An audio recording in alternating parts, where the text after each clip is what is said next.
Kinakabahan na nga ako para sa kanya eh. Bakit? May nangyari ba? Sinugod kami ng kapatid ni Marcos. He threatened us. Well, sa pagkaalam ko, both brothers are connected to gangsters. Real gangsters, mamamatay tao. The threat is real, Grace. Wala silang kinakatakutan, wala silang kinikilalang batas. They can murder you. They can murder him. Nakakatakot, no? You must be really scared. Hindi ko mapigilang hindi matakot.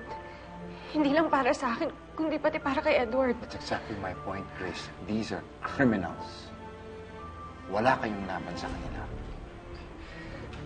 Baka mapahamak kayo, baka mapahamak si Edward. But don't worry, kakausapin ko siya. Pagsabihan ko siya na tigilan na to. Now, if I were in his place, if I were your boyfriend, hindi kita iwan. I wouldn't waste my time on these low-level criminals. I would not leave your side.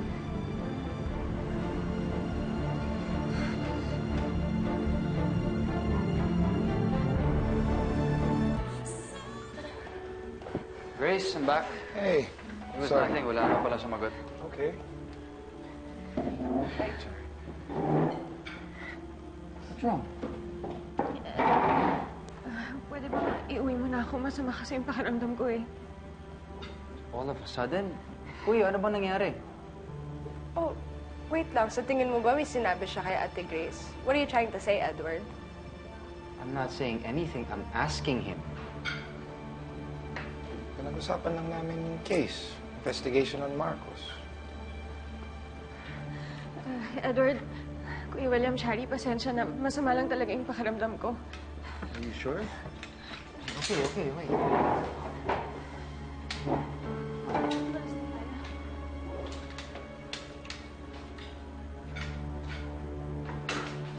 careful.